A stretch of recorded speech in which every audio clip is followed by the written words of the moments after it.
Hello दोस्तों, कैसे आप सब। उम्मीद करता हूँ कि आप सब अच्छे होंगे और एग्ज़ाम का प्रिपरेशन कर रहे होंगे। तो दोस्तों, इडियम्स एंड फ्रेजेज ये क्या होते हैं, इनसे किस प्रकार के प्रश्न पूछे जाते हैं, यानी कैसे कैसे प्रश्न पूछे जाते हैं, इन सारे के बारे में मैंने पिछले वीडियो में बात किया है। ठीक है, यदि आपने नहीं देखा तो लिंक डिस्क्रिप्शन में, आप वहाँ से जा करके देख सकते हैं। और वहाँ से देखेंगे तो आपको चीज़ें और ज़्यादा समझ में आएंगी। उसके बाद इस वीडियो को देखेंगे तो आपको सारा कुछ जो है वो समझ में आ जाएगा। ठीक है, और उसी वीडियो के अकॉर्डिंग दोस्तों, ठीक है, 10 इडियम रोज का ये सीरीज चालू होने वाला है। यानी का मतलब है कि आज से ये जो है वो फर्स्ट, यानी कि ये क्लास फर्स्ट है। ठीक है, ये पहला वीडियो है। 10 इडियम रोज इस सीरीज का ये फर्स्ट वीडियो है। तो आप इस वीडियो को देखकर प्रत्येक दिन जो है वो 10 इडियम्स को सीख सकते हैं। और यदि आप चीज़ों को सीखना स्टार्ट किए हैं या फिर आप वो तैयारी कर रहे हैं, ठीक है, तो ये दोनों के लिए काफ़ी इंपॉर्टेंट होने वाला है। क्योंकि यदि आप चीज़ों को याद कर रखे हैं तो आपका रिवीजन हो जाएगा। और जो लोग सीख रहे हैं वो तो नई नई चीज़ों को सीखेंगे, ये उनके लिए काफ़ी इंपॉर्टेंट है। तो देखिए, इसमें 10 इडियम्स पर डे आप सीखेंगे। और इसमें पता है दोस्तों कि सबसे बड़ा बेनिफिट क्या है। सबसे बड़ा बेनिफिट ये है कि ये हिंदी एंड इंग्लिश दोनों में बताएंगे। ठीक है, यानी ये हिंदी इंग्लिश दोनों में रहेगा। आपका इडियम जो है, ठीक है, इडियम आपका दिया रहेगा। और इडियम का जो मीनिंग है वो हिंदी में और इंग्लिश दोनों में दिया रहेगा। तो ये दोनों के लिए काफ़ी इंपॉर्टेंट होने वाला है। आपको ये मैटर नहीं करता है कि कोई हिंदी मीडियम से या इंग्लिश मीडियम से। यदि कोई इंग्लिश मीडियम से है तो उसके लिए हिंदी में भी चीज़ों को समझाया जाएगा। और यदि कोई हिंदी मीडियम से है जिनको इंग्लिश नहीं आता है तो आप वहाँ पे इंग्लिश मीनिंग को देख करके इंग्लिश सीख सकते हैं। तो आप लोग को किसी प्रकार का कोई टेंशन नहीं है, किसी प्रकार का कोई दिक्कत नहीं होने वाला है। आपको हिंदी और इंग्लिश दोनों में मिल जाएगा। ठीक है, तो आप लोग जो है दोस्तों बिना मिस किए क्लास को पूरा देखेंगे। और इसमें जो दोस्तों ईडियम्स है, ठीक है, ईडियम्स को आपको लॉजिक के साथ बताया जाएगा ताकि चीज़ें जो है वो आपको लंबे समय तक याद रहें। क्योंकि देखिए, कई बार होता है कि केवल पढ़ कर निकल जाने से वो चीज़ों को हो सकता है समय आने पे हम लोग भूल जाएं। लेकिन यदि उसके साथ में लॉजिक लगा रहे तो आपको उस टाइम याद आ जाएंगे। ठीक है, तो लॉजिक से पढ़ना ज़्यादा बेहतर होगा। तो प्रत्येक वीडियो में मैं कोशिश करूँगा कि आपको लॉजिक के साथ बताऊँ ताकि लंबे समय तक आपको याद रहे। और इन चीज़ों को आप जो है वीडियो देखकर खुद समझ जाएंगे कि कितना बेनिफिट है या नहीं है। तो वीडियो को पूरा देखने के बाद आप इस चीज़ को जज करेंगे। और यदि आपको पसंद आता है तो आप अपने दोस्तों में शेयर करेंगे और कमेंट जरूर करेंगे ताकि मैं इसी तरह का सीरीज लाता रहूँ। ठीक है, ये आज का पहला वर्ड हम लोग देखते हैं। ठीक है, चलिए, जैसे कि पहला वर्ड हम लोग यहाँ पे देख पा रहे हैं कि अ केक वॉक है। ठीक है, अ केक वॉक। अब केक वॉक से हम लोग क्या समझते हैं कि एक केक है। मान लेते हैं यहाँ यहाँ पे जो केक है, इस तरह से हम लोग एक ये केक है। ठीक है, अ केक वॉक, अ केक वॉक, केक वॉक पे इस पर चलना। वॉक का मतलब क्या होता है, चलना। ठीक है, तो केक पर चलना कितना आसान हो सकता है, बहुत ही आसान है। केक नॉर्मल चीज़ होता है, इस पर हम लोग आराम से चल सकते हैं। तो ये क्या हो जाता है, सेंस निकलता है क्या का, आसान का, यानी कि आराम का है। ठीक है, तो यदि केक वॉक, अ केक वॉक ये इडियम है, इसका इंग्लिश मीनिंग हम लोग देखते हैं तो क्या है कि समथिंग वेरी इजी। ठीक है, ये इसका इंग्लिश मीनिंग है। और हिंदी में हम लोग बात करते हैं तो हिंदी में क्या होता है, बहुत ही अत्यंत सरल। ठीक है, सरल, इसी को हम लोग आसान भी कह सकते हैं। क्या, आसान। ठीक है, यानी कि अ केक वॉक का मतलब हो जाता है दोस्तों, इंग्लिश में हम लोग बात करते हैं तो समथिंग वेरी इजी। और हिंदी में हम लोग बात करते हैं तो बहुत या फिर अत्यंत सरल, यानी कि आसान।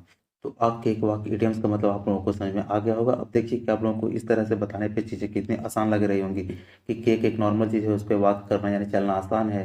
तो अ केक वॉक का मतलब बहुत ही आसान चीज़ होता है। ठीक है, यानी बहुत सरल। फिर चलिए नेक्स्ट हम लोग देखते हैं नेक्स्ट वर्ड को। ठीक है, देखिए यहाँ पे नेक्स्ट वर्ड को हम लोग देखते हैं तो नेक्स्ट वर्ड में यहाँ पे क्या है, अ चाइल्ड्स प्ले। इसी तरह से करेंगे इस चाइल्ड, चाइल्ड का मतलब क्या होता है, बच्चा। बच्चा हम लोग इसी तरह से चीज़ों को रिलेट करेंगे तो काफ़ी इजी लगेंगे। यार प्ले, प्ले का मतलब क्या होता है, खेलना। प्ले का मतलब खेलना और चाइल्ड का मतलब बच्चा। तो a child's play, child's play का मतलब क्या होता है, बच्चों का खेल जो बहुत आसान हो। ठीक है, यानी कि बच्चों का खेल जो बहुत आसान हो। लीजिए, इसी में तो आपका इडियम का मीनिंग निकल गया। क्या, बहुत आसान, यानी कि आसान काम। हिंदी में अगर हम लोग बात करते हैं तो ये हो जाता है आसान काम। और इंग्लिश मीनिंग का बात करें तो क्या होगा, something that is very easy. ये इसका इंग्लिश मीनिंग है। ठीक है, इसका अ चाइल्ड्स प्ले का। ठीक है, तो अ चाइल्ड्स प्ले इडियम आप लोगों को याद हो गया होगा।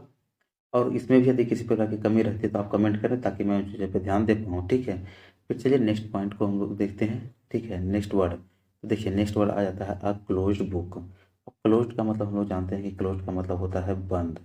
और बुक का मतलब बुक यानी कि किताब, हिंदी में लिखते हैं किताब। तो एक मान लेते हैं कोई क्लोज्ड बुक है। ठीक है, जैसे कि यहाँ बुक बना देते हैं, ये बुक है। तो इस बुक में क्या है, यहाँ पे ये तो हम लोग पढ़ ले रहे हैं, लेकिन एक बुक है इस प्रकार से पढ़ा है। ठीक है, मान लेते हैं ये बुक है, ये पढ़ा है।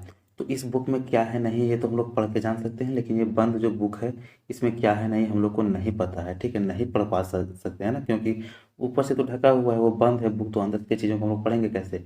तो ये रहस्य रह जाएगा, यानी कि ये जो है वो रहस्य रह जाएगा, इस बुक को पढ़ नहीं पाएंगे तो ये रहस्य रह जाएगा। और ये ओपन बुक है, तो ये ओपन बुक को हम लोग इससे जानकारी ले सकते हैं, क्या है नहीं सकता हम लोग जान सकते हैं, ठीक है। तो आ क्लोज्ड बुक ये क्या है, तो ये रहस्य है, यानी तो इसका मीनिंग भी यही होता है कि आ क्लोज्ड बुक का हिंदी मीनिंग का हम लोग बात करते हैं तो हो जाता है यहाँ पे रहस्य, और इंग्लिश मीनिंग का बात करें तो यही इंग्लिश है माइस्ट्री, ठीक है। बाकी दोस्तों इससे किस प्रकार के प्रश्न पूछे जाते हैं वो मैंने पिछले वीडियो में बात कर चुका हूँ।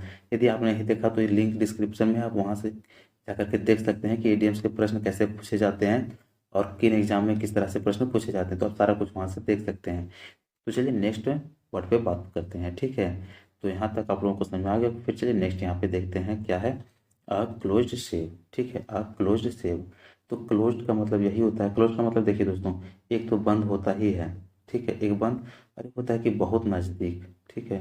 क्लोज एकदम बहुत बाल बाल, ठीक है, बहुत बाल बाल यानी कि एकदम नज़दीक है। और सेब का मतलब क्या होता है, सेब हम लोग रेट करते हैं सेब से बचना को, ठीक है। सेब हम लोग ये नहीं करेंगे एस एच ए भी, इससे मतलब ये बी एड सेब ये वाला नहीं, एस ए भी ई इससे रिलेट करेंगे, ठीक है, कि सेब, सेब का मतलब क्या होता है बचना यानी बचाना। तो बहुत बाल बाल यानी क्लोज एकदम नज़दीक में जाके बचना, ठीक है, इसी को बोलते हैं हम लोग बाल बाल बचना, ठीक है। तो आ क्लोज सेव का हिंदी मीनिंग हो जाता है बाल बाल बचना। और इंग्लिश में बात करें तो नैरो एस्केप फ्रॉम डेंजर, यानी कि खतरा से बाल बाल बचना, ठीक है, इसी को हिंदी में बोलते हैं बाल बाल बचना, और इंग्लिश में नैरो एस्केप फ्रॉम डेंजर। ये क्लोज सेव का हो गया, ठीक है, ये इसी इडियम का मीनिंग है। तो मैं उम्मीद करता हूँ कि इसी तरह से आपको सारी चीज़ें समझ में आ रही होंगी। अब चलिए हम लोग बात करते हैं नेक्स्ट वर्ड पे, ठीक है। तो नेक्स्ट वर्ड हम लोग देखते हैं अ काइंड ऑफ वार्म होता है, ठीक है। देखिए दोस्तों, ज़रूरी नहीं है कि हर चीज़ों का कुछ ना कुछ लॉजिक लग पाए, लेकिन मैं जहाँ तक लॉजिक लगेगा मैं कोशिश करूँगी कि आपको लॉजिक के थ्रू ही समझाऊँ, ताकि आपको जो है वो समझने में आसानी हो, ठीक है। देखिए, अब यहाँ काइन का मतलब आता है सकना, और वाम का मतलब आता है गर्म, ठीक है। तो इससे थोड़ा सा अगर हम लोग चीज़ों को रिलेट करें कि वाम का मतलब क्या होता है गर्म, तो गर्म में क्या होता है कि हम लोग को परेशानियां बढ़ जाती हैं, ठीक है। अ काइंड ऑफ वाम, गर्मी में हम लोग कुछ कोई कुछ बोले कि ये कर सकता है, ये करो वो करो, तो हम लोग को क्या होता है कि परेशानियां बढ़ जाती हैं। इस तरह से हम लोग रिलेट करेंगे, ठीक है, कि गर्मी में परेशानियां बढ़ जाती हैं। तो अ काइंड ऑफ वाम इसका हिंदी मीनिंग हम लोग बात करें इडियम्स में, तो क्या होता है जटिल परिस्थिति, यानी कि दुखदायक जो होता है हम लोग को, जटिल है, कठिन काम है, ठीक है। कोई बोले गर्मी में कुछ काम को तो वो तो कठिन एकदम लगता है कि नहीं करते वही अच्छा रहता। तो हिंदी में हो जाता है जटिल परिस्थिति। और इंग्लिश का बात करें तो अ कॉम्प्लिकेटेड सिचुएशन और प्रॉब्लम्स किसी, ठीक है, यानी कि अ काइंड ऑफ फॉर्म, इसका इंग्लिश मीनिंग होता है अ कॉम्प्लिकेटेड सिचुएशन और प्रॉब्लम्स। और इसी का हिंदी में बात करें तो जटिल परिस्थिति, ठीक है। फिर चलिए नेक्स्ट हम लोग वर्ड पे बात करते हैं। तो नेक्स्ट वर्ड हम लोग यहाँ से देखते हैं। तो नेक्स्ट वर्ड क्या है, यहाँ पे देखिए a blue eyed boy, blue eyed boy, ठीक है। तो blue eyed boy, blue eye किसका होता है, कुछ तो अलग है। अब ब्लू आइड है यानी कि आंखों नॉर्मल आइज जो होता है वो तो है, यहाँ पे ब्लू आइड का बात है। तो ब्लू आइड का बात है यानी कि कुछ तो अलग है लड़का में, तो ब्लू आइड है, दूसरों की आंखों में वो ब्लू है। कहने का मतलब है कि दूसरों की आंखों में ब्लू है, तो ब्लू कोई खराब तो नहीं होता है। रेड रहता तो मानते कि वो लड़का खराब है, ठीक है। यहाँ पे ब्लू है, तो ब्लू से चीज़ों को हम लोग पॉजिटिव में लेंगे, नेगेटिव में नहीं लेंगे, ठीक है। यानी अब ब्लू आइड बॉय का कहने का मतलब होता है कि वो लड़का जो है बहुत ही दुलारा प्यारा है, जिसका हिंदी मीनिंग है बहुत प्यारा, ठीक है। और इसका यदि हम लोग इंग्लिश में बात करें तो one who is favourite, red रहता फिर से चीज़ देंगे कि जहाँ रेड चीज़ों को हम लोग देखेंगे रेड रहेगा तो वहाँ से हम लोग नेगेटिव सेंस में बात करेंगे, लेकिन यहाँ पे ब्लू आइड बॉय है, ठीक है, तो वहाँ पे चीज़ों को हम लोग पॉजिटिव वे में लेंगे। और पॉजिटिव वे में क्या आता है कि बहुत ही प्यारा, ठीक है। तो आ ब्लू आइड का इंग्लिश मीनिंग हो जाता है वन हु इज़ फेवरेट, और हिंदी मीनिंग बहुत प्यारा। फिर चलिए नेक्स्ट वर्ड हम लोग देखते हैं। तो नेक्स्ट वर्ड में क्या है कि अ बिग ड्रॉ, ठीक है, अ बिग ड्रॉ। तो चलिए बिग का मतलब हम लोग जानते हैं कि बड़ा होता है, और ड्रॉ का मतलब बनाना। मान लेते हैं कि किसी भी चीज़ को हम लोग बड़ा बना देते हैं, ठीक है। मान लेते हैं इस प्रकार से कुछ बड़ा बना दिए हैं, तो बड़ा ड्रॉ किया, बड़ा ड्रॉ किया तो क्या हो गया कि वो जो है अट्रैक्शन का पॉइंट बन गया, कोई भी जाएगा तो वहीं पे देखेगा, क्योंकि बहुत बड़ा ड्रॉ किया हुआ है। तो कोई जा रहा है तो भी वहाँ से देख रहा है, कोई खड़ा है तो भी उसी चीज़ को देख रहा है, यानी कि वो जो है वो एक अट्रैक्शन का पॉइंट बन गया है, ठीक है। तो अब बिग ड्रॉ का मतलब यही होता है ह्यूज अट्रैक्शन, ये इंग्लिश मीनिंग है क्या, ह्यूज अट्रैक्शन। और हिंदी में बात करें तो बहुत बड़ा आकर्षक, ठीक है। अब बिग ड्रॉ का यही मतलब होता है बहुत बड़ा आकर्षक, ये इसका हिंदी मीनिंग है, ठीक है। तो आप समझ गए होंगे कि जहाँ चीज़ें बड़ी रहेंगी वो जो है वो अट्रैक्शन का पॉइंट रहेगा। तो यहाँ तक हम लोग 7 वर्ड को देखें। अब चलिए फिर नेक्स्ट वर्ड को हम लोग देखते हैं। चलिए देखिए अब यहाँ पे नेक्स्ट वर्ड में क्या है। तो यहाँ देखिए नेक्स्ट वर्ड में है बी हाइव। बी का मतलब हम लोग जानते हैं कि क्या होता है, मधुमक्खी। मधुमक्खी, ठीक है, ये बी का मतलब होता है। और हाइव, हाइव का मतलब क्या होता है, तो छत्ता होता है, ठीक है। मधुमक्खियों का जो छत्ता नहीं होता है ऐसे ऐसे कहीं पे भी लगा रहता है एकदम पूरा छत्ता। तो मधुमक्खी के छत्ता में क्या देखते हैं हम लोग, एकदम पूरा ऐसे ऐसे एकदम पूरा बूंदा बूंदी पूरा एकदम भरा रहता है इस तरह से, बहुत ज़्यादा रहता है। और उसमें सारे में मधुमक्खियाँ भरी रहती हैं। तो कैसा वो प्लेस है, यानी वो जो छत है वो बहुत बिजी है, ठीक है। यहाँ उतनी इतनी सारी मधुमक्खियाँ ही रहती हैं ना कि एकदम पूरा फुल है, पूरा बिजी रहता है। तो अभी है इस इडियम्स का मतलब भी यही होता है, अ बिजी प्लेस, यानी कि व्यस्त जगह, ठीक है। यानी कि इंग्लिश में बात करते हैं तो अ बिजी प्लेस, और हिंदी में बात करते हैं तो व्यस्त जगह, ठीक है। देखिए रिलेट करने से चीज़ें आसान जरूर होती हैं। तो अब भी हैव का मतलब अब बिजी प्लेस होता है। अब चलिए फिर हम लोग देखते हैं नेक्स्ट वर्ड को, ठीक है। तो नेक्स्ट वर्ड यहाँ पे क्या है कि अ बेड ऑफ रोजेज। बेड का मतलब हम लोग जानते हैं कि बेड का मतलब बिस्तर होता है, ठीक है, बिस्तर। और रोजेज, रोज का मतलब क्या होता है, तो होता है, ठीक है, यानी कि गुलाब फूल। अब या देखिए किसी के बेड पे यदि गुलाब का फूल है, ठीक है, किसी के बेड पे पूरा गुलाब का फूल है, तो देखिए बनाए तो नहीं आ रहा है लेकिन आप समझ सकते हैं कि यदि किसी के बेड पे क्या रहता है ना कि फूल है और कुछ कुछ है, तो कैसा रहता है कि एकदम आरामदायक स्थिति है।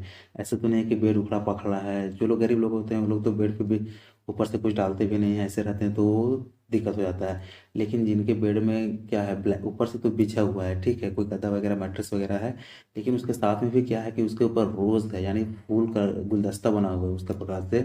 इसका मतलब क्या है कि वो बहुत ही आरामदायक है, ठीक है, एकदम लग्जरियस लाइफ है, किसी प्रकार का कोई परेशानी नहीं है। तो अ बेड ऑफ रोजेस का मतलब यही होता है कि आरामदायक स्थिति, ठीक है, ये इसका हिंदी मीनिंग हो गया। और इंग्लिश में बात करें तो इसी का इंग्लिश में आता है कि an is the end happy situation, एकदम आरामदायक जिंदगी जो नहीं होता है वही है, उसी को हम लोग बोलते हैं अ बेड ऑफ रोजेस, ठीक है। तो ये नवा आइडियम यही था, और आई होप कि आपको नया आइडियम भी बहुत अच्छे तरीके से समझ में आ गया होगा। चलिए नेक्स्ट हम लोग देखते हैं 10वां, ठीक है। तो 10 में क्या है, अभी 10वां देखते हैं, a bad hair day. Bad का मतलब हम लोग जानते हैं कि बैड का मतलब खराब होता है, ठीक है, खराब। हेयर का मतलब बाल।